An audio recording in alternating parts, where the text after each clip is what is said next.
जन्म हुआ। बोलिए भक्तराज प्रहलाद की जय हो। प्रहलाद जी कुछ बड़े हुए तो पढ़ने के लिए भेजा गया गुरुकुल में। देखिए पढ़ने सब जाते हैं, चाहे आतंकवादी हो चाहे अच्छे लोग हों। अब आतंकवादियों की ट्रेनिंग थोड़ा दूसरे हिसाब की होती है। विश्वविद्यालय में जाते हिरण्यकश्यप प्रहलाद जी को पढ़ने के लिए गुरु जी के पास भेजा। गुरु जी कौन है? संड और अमर, दो जने हैं। प्रहलाद जी को खूब पढ़ा के लिखाते हैं, लेकिन प्रहलाद जी एक ऐसे महात्मा हैं कि गुरु जी जो भी पढ़ाते हैं पढ़ के गुरु जी को सुना देते हैं और दिमाग से निकाल देते हैं। और एक दिन की बात, हिरण्यकश्यप प्रेम से प्रहलाद जी को गोद में उठा लिए और पूछने लगे कि बेटा आप बताओ कि आपके गुरुजी ने क्या पढ़ाया। तो अब प्रहलाद जी मन में सोचते हैं कि हमारे गुरुजी तो नारद जी हैं, तो नारद जी ने हमें जो पढ़ाया है अपने पिताजी को हमें वही सुना दे। तो प्रहलाद जी बोले तत्साधु मन्ये सुरवर्य देहिना सदा समुदविघ्न धियामसद्ग्रहा हित्वात्मपातं गृहमन्धकूपं वनं गतो तद् हरिमाश्रयेत। हे पिताजी, महात्माओं ने कहा है कि यह संसार अंधकूप है। अगर आत्म कल्याण चाहिए तो जंगल में जाओ, भगवान विष्णु का भजन करो। इतना सुनते ही क्रोध में हिरण्यकश्यप की आंखें लाल हो गई। गुरुपुत्रों को बुलाया, हमारे बेटे को यही पढ़ाते हो? दोनों ने कहा नहीं, हमने ये सब नहीं पढ़ाया। बोले जब आप लोगों ने नहीं पढ़ाया तो क्या बीएचयू वाले आके पढ़ा गए? बोले नहीं, आपके पुत्र ने जो भी पढ़ा है ये यहाँ नहीं पढ़ा है, बल्कि ये पढ़ा पढ़ाया पैदा हुआ है। ऐसा ये लोग कह रहे हैं। नैसर्गिकीयम मतिरस्य राजन राजन अस्य मति नैसर्गिकीयम, ये इसका जन्मजात गुण है। अब तो लाल हो गई आंखें हिरण्यकश्यप, लेकिन क्षमा किया, कोई बात नहीं। कालांतर में फिर से गुरु जी के पास गए, पढ़ के आए, फिर से वही बात, बेटा क्या पढ़े हो? तो नवधा भक्ति का उपदेश। श्रवणं कीर्तनं विष्णु स्मरणं पाद सेवनम अर्चनं वंदनं दास्यं सख्यं आत्मनिवेदनम। भगवान को प्राप्त करने के 9 मार्ग हैं। कोई भी एक पकड़ लोगे तो मिल जाएंगे। श्रवणम, भगवान की कथाओं को सुनो, जरूर मिलेंगे। कीर्तनम, इनके नामों को गाओ, जरूर मिलेंगे। स्मरणम, स्मरण करो, जरूर मिलेंगे। वंदन करो, जरूर मिलेंगे। पाद सेवनम, चरणों की सेवा करो, जरूर मिलेंगे। सख्यम, अपना सब कुछ इन्हें समझो, जरूर मिलेंगे। आत्मनिवेदनम, या अपना सब कुछ इन्हें दे दो, जरूर मिलेंगे। कोई एक रास्ता पकड़ लो तो जरूर मिलेंगे। फिर हिरण्यकश्यप क्रोध में आ गया, तुम मेरे शत्रु का नाम लेते हो। प्रहलाद जी कहते हैं जो विश्वामित्र है, जो विश्व बंधु है, जो विश्वनाथ है, जो जगन्नाथ है, जो विश्वंभर है, उसको आप अपना शत्रु मान के बैठे हो। अरे पिताजी, भगवान में मन इतना आसान नहीं है कि लग जाए। कोई सोचे कि हम मन भगवान में लगा लेंगे, बड़ा मुश्किल है। मतिर्न कृष्णः परतः स्वतो वा मिथोभिपद्येत गृहव्रतानाम्। भगवान में कोई सोचे कि हमारा मन लग जाए और हम संसार का सुख भी भोगते रहें, असंभव है। विषयासक्त जीव का मन श्री कृष्ण में कभी नहीं लग सकता। हाँ, अगर कोई विषयी जीव चाहे कि मेरा मन भगवान में लगे, उसके लिए उसे एक छोटा सा काम करना पड़ेगा। वह काम क्या है? नैषां मतिस्तावदुरुक्रमाङ्घ्रिं स्पृशत्यनर्था पगमो यदर्थः महीयसां पादरजोऽभिषेकम् निष्किञ्चनानां न व्रीडीत यावत्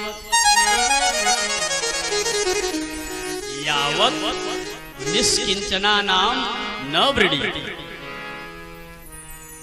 निष्किंचन माने तो दरिद्र होता है, तो जब तक कोई दरिद्र का वर्णन नहीं करता तब तक भगवान नहीं मिलते। भैया ये शास्त्र की आज्ञा है, इतनी आसानी से समझ में भी नहीं आती। अगर किताब पढ़ने से कोई विद्वान बने, गीता प्रेस वालों को सबसे ज्यादा विद्वान होना चाहिए। शास्त्र का रहस्य हिंदी अर्थ पढ़ने से नहीं आता, वो तो कोई गुरु ही समझा सकता है। निष्किंचनानां न व्रीडीत यावत्, यावत् निष्किंचनानां न व्रीडीत तावत् मतिर्कृष्णे न रमत। जब तक हम निष्किंचन जनों का वर्णन नहीं करते तब तक हमारा मन श्री कृष्ण में नहीं लगता। निष्किंचन कौन है? बोले वही जो अभी कुछ देर पहले चर्चा हुई थी विश्वरूप की।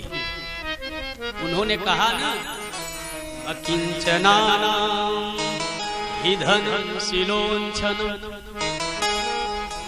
अर्थात जो सारा वैभव छोड़ करके गली में गिरे पड़े टुकड़ों से जीवन काटता हो, ऐसे संतों का जब तक चरण नहीं पकड़ लोगे, उनके चरणों की धूल सिर पर नहीं रगड़ोगे, तब तक श्री कृष्ण में मन लगने वाला नहीं है।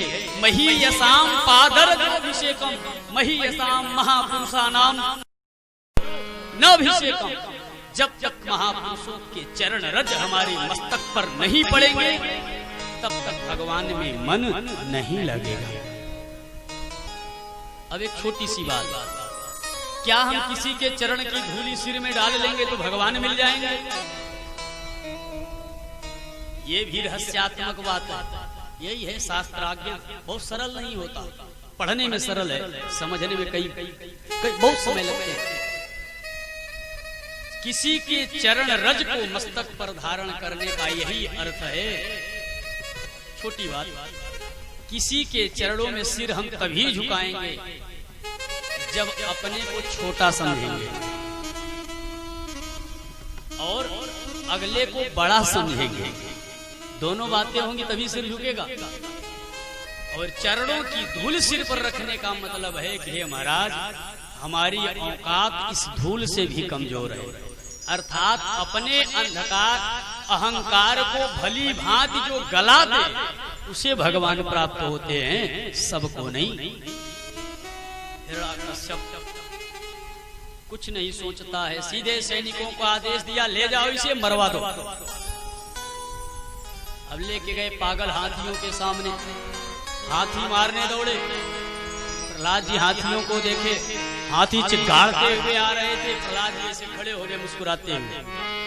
सारे सैनिक देखे, हे भगवान इतना बड़ा है और हाथियों के सामने कितना अकड़ के खड़ा है, मानो जनकपुर में लक्ष्मण जी खड़े हो गए अकड़।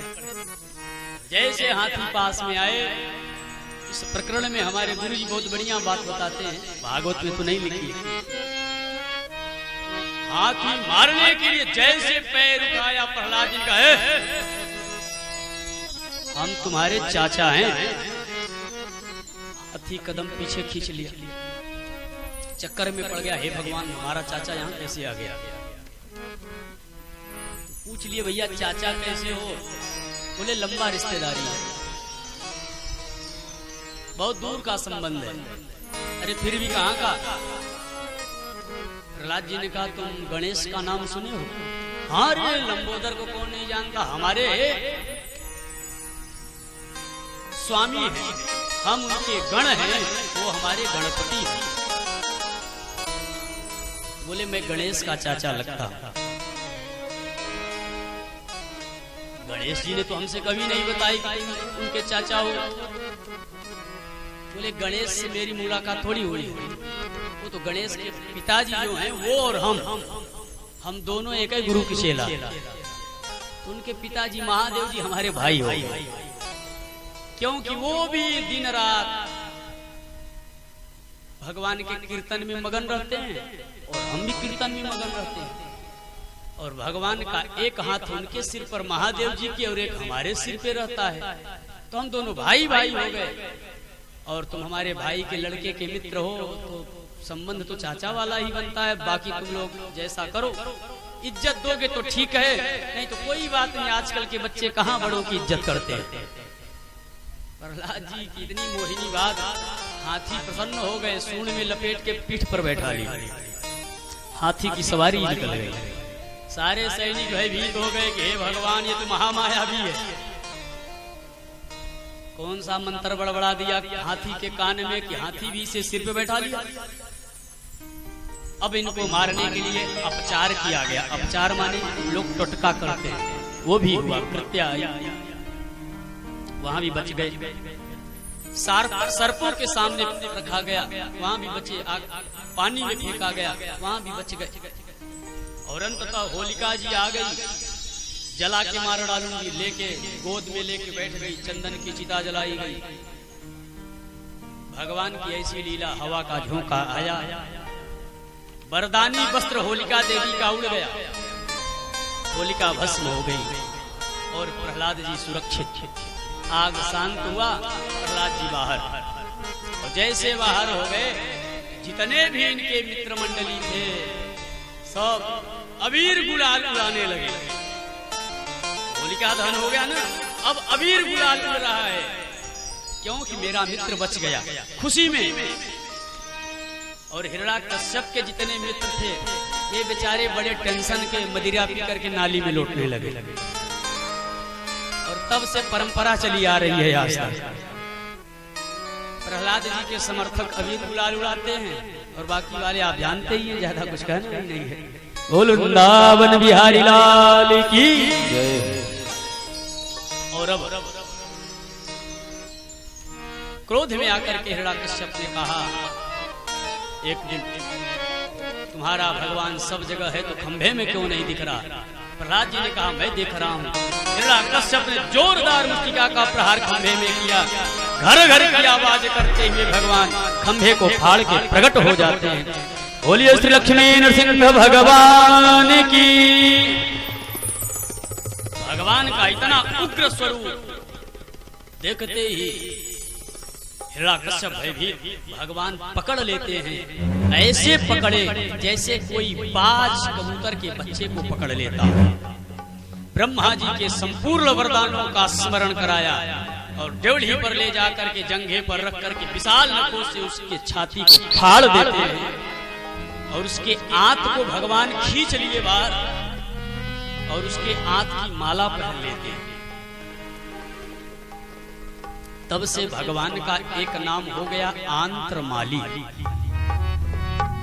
भगवान इतने क्रोध में है कि इनके सामने कोई नहीं आ रहा है। यहाँ तक कि लक्ष्मी जी भी की हिम्मत नहीं पड़ी। देवताओं के कहने पर लक्ष्मी जी आई, साक्षात श्री प्रेषिता देवैर दृष्ट्वा तन महदद्भुतम महद अद्भुतम तन दृष्ट्वा। देवताओं के कहने पर लक्ष्मी जी आ गई, लेकिन भगवान के उस अद्भुत दिव्य स्वरूप को देखी लक्ष्मी जी कांपने लगी। सा नोपे याय संहिता, लक्ष्मी जी संशय में पड़ गई, ये मेरे हैं कि नहीं है। लक्ष्मी जी भी नहीं समझ पाई। आरती करने आई थी, थाली वाली फेंक के भाग चली, मैं इनको नहीं जानता। अब सब देवता प्रहलाद जी की तरफ देख रहे हैं कि बेटा भगवान इतने क्रोध में हैं, इनका क्रोध कोई शांत कर सकता है तो तुम, क्योंकि क्रोध में भगवान के रोम से अग्नि की लपटें निकल रही थी, इतने क्रोध में थे।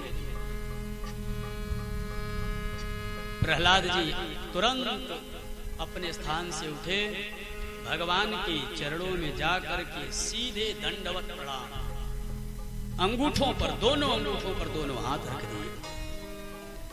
और प्रहलाद जी का स्पर्श मिलते ही भगवान का सारा क्रोध ठंडा हो गया। कैसे? हमारे गुरु जी बड़ा सुंदर उदाहरण देते हैं कि जैसे दाल में तड़का देने के लिए जीरा जलाया जाता है, उस कटोरी से आग की लपटें उड़ती हैं जिसमें तड़का रखा रहता है, और जैसे ही उस तड़के को दाल में डालते हैं तो छन्न हो जाता है, सारी गर्मी गायब। ऐसे ही भगवान की जितनी भी गर्मी थी, क्रोध था, प्रहलाद जी के स्पर्श मात्र से सब शांत। स्वपाद मूले पतितं तमर्भकं विलोक्य देवः कृपया परिप्लुतः उत्थाप्य तच्छेष्य दधात् कराम्बुजम् कालाहि वित्रस्तधियां कृताभयम्। स्वपाद मूले पतितं तमर्भकं तम प्रहलादं स्वपाद मूले पतितं दृष्ट्वा उत्थाप्य, उन प्रहलाद जी को अपने चरणों में पड़ा हुआ भगवान जब देखे तो उठाए और तर शीर्ष कराम्बुजम, प्रहलाद जी के सिर पर हाथ फेरते।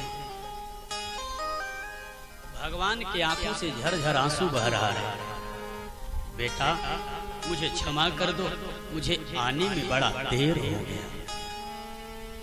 अब सब देवताओं ने, ब्रह्मा जी आदि ने भगवान की स्तुति की। प्रहलाद जी से भगवान ने वरदान मांगने को कहा।